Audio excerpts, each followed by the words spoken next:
Hi, hello, and welcome to Anamika Story 1.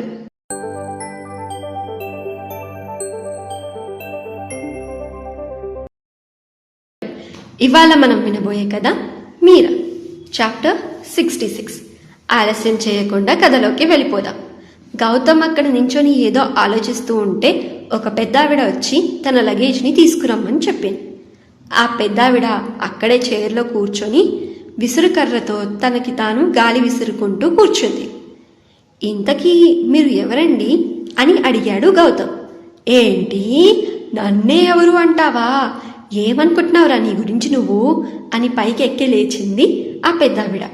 అయ్యో, అలా ఏం లేదండి, మీరు ఎవరో తెలియదు, అందుకని అడిగానంతే అని అన్నాడు గౌతమ్. తెలియకపోతే తెలుసుకోరా సొంటా అని తన చేతిలో ఉన్న విసురుకర్రని కుర్చీ మీద పెట్టి అంది ఆ పెద్దావిడ. సుంటానా అంటే ఏంటి అని అడిగాడు గౌతమ్. అంటే నువ్వేరా పనికిమాలినోడా, నేనెవరో తెలీదా నీకు? తెలియకుండా అసలు ఈ ఇంట్లో ఎలా ఉంటున్నావురా? ఎవర్రా నువ్వు అసలు? ఈ రాజారావు ఇలా ఎవరిని పడితే వాళ్ళని ఎలా ఇంట్లోకి రానిచ్చాడు? అసలు ఈ ఇంట్లో ఎవర్రా నిన్ను ఉంచింది? మా ఇంట్లోకి వచ్చి నన్నే ఎవరు అంటావా అని ఒక చేయి తన నడుము మీద పెట్టుకొని ఇంకో చేత్తో తన కర్రని పట్టుకొని గౌతమ్ మీద అరుస్తూ ఉంది. బయట తిట్లు వినిపిస్తూ ఉంటే వంటింట్లో ఉన్న సీతాలక్ష్మి, మీరా ఇంకా మంజు ముగ్గురు పరుగున బయటికి వచ్చారు. అక్కడ గౌతమ్ని ఎవరో తిడుతూ ఉండడం చూసి మీరా ఆనందంగా వెళ్ళి ఆ పెద్దావిడ పక్కనే నించొని నవ్వుతూ ఉంది. గౌతమ్ మీరాని అలా చూసి మనసులో, ఈ పిల్లకి నన్ను తిడుతున్నారని తెలిస్తే చాలు ఆనందపడిపోతుంది, ఇప్పుడు భయం గుర్తుకురాది పిల్లకి అని అనుకున్నాడు. గౌతమ్ ఏదో చెప్పాలనుకుంటున్నాడు, కానీ ఆమె గౌతమ్కి చెప్పే అవకాశం కూడా ఇవ్వడం లేదు, తిడుతూనే ఉంది. అయ్యో పిన్ని, మీరెప్పుడు వచ్చారు అని అడిగింది సీత. ఇప్పుడే వచ్చానమ్మా, ఇదిగో రాగానే వీడు లగేజ్ తీసుకురారా అంటే నేను ఎవరు అని అడుగుతున్నాడు. అసలు ఈ రాజారావుకి బుద్ధి లేదు, వీడిని ఇంట్లోకి ఎవరు రానిచ్చారు? అసలు ఎవరు వీడు?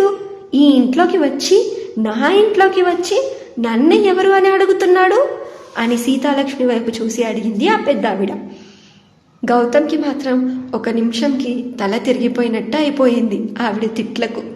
పిన్ని, తను గౌతమ్, నీ గురించి తెలియదు, వైదేహి ఉంది కదా, అదే మన కోడలు, వాళ్ళ తమ్ముడు అని చెప్పింది సీత. ఓ, కోడలి పిల్ల తమ్ముడా? కోడలి పిల్లలాగా అస్సలు లేడు అని ఆమె గౌతమ్ వైపు చూసి, ఏంట్రా డింగ్రీ, పెద్దవాళ్ళు కనిపిస్తే వాళ్ళకి దండం పెట్టాలని తెలియదా అని అడిగింది. డింగ్రియా? అత్తయ్య, డింగ్రీ అంటే అని చిన్న పిల్లోళ్ళ మొహం పెట్టుకొని అడిగాడు గౌతమ్. అది సరదాకి వాడే పదం లేరా, రా వచ్చి కాల్మొక్కు, ఆశీర్వదిస్తాను అని సీతాలక్ష్మి సమాధానం చెప్పే ముందే చెప్పింది ఆ పెద్దావిడ. ఇప్పుడు గౌతమ్ గనక ముందడుగు వేయకపోతే ఇంకెన్ని తిట్లు వినాల్సి వస్తుందో అని వెళ్ళి తొందరగా తన కాళ్ళ మీద పడిపోయాడు. దాంతో ఆవిడ తన చేతిని బలంగా గౌతమ్ వీపు మీద కొట్టింది. అలా కొట్టేసరికి కింద పడిపోయి నేలకి అతుక్కుపోయాడు గౌతమ్. ఈ కాలం పిల్లలకి అసలు బలం అనేదే లేదు, ఇలా చెయ్యి పెట్టానో లేదో అలా నేలకి అతుక్కుపోయాడు.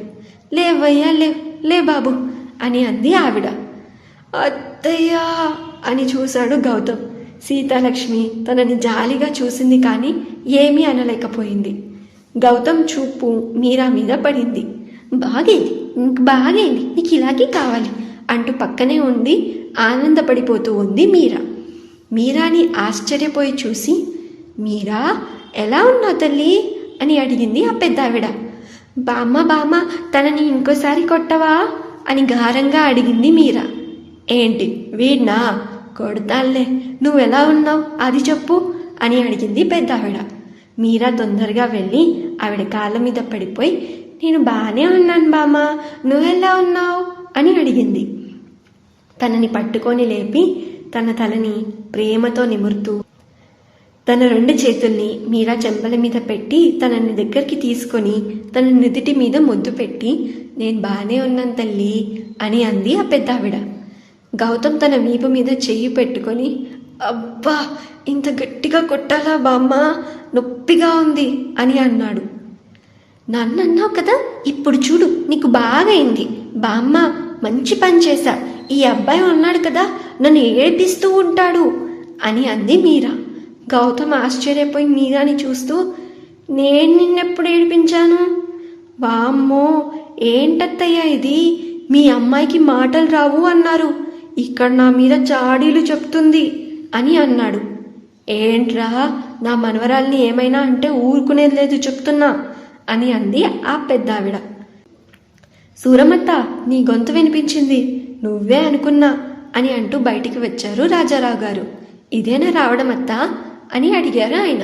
నా సంగతి పక్కన పెట్టురా, కూతురు పెళ్లి నిశ్చయించుకున్నావు, నాకు ఒక్క మాట చెప్పలేదు, ఏమనుకుంటున్నావురా నీ గురించి నువ్వు అని అడిగింది ఆ పెద్దావిడ.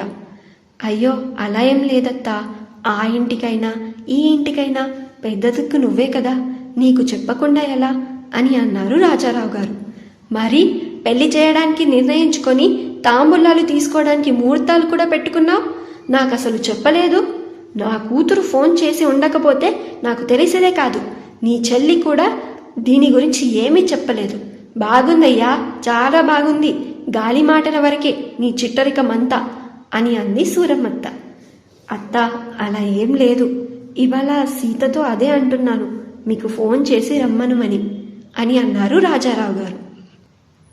మరి తర్వాత ఏం జరగబోతుందంటారు?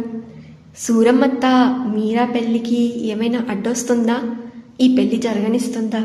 తను అసలు ఎలాంటి క్యారెక్టర్? తెలుసుకుందాం వచ్చే అప్డేట్స్లో.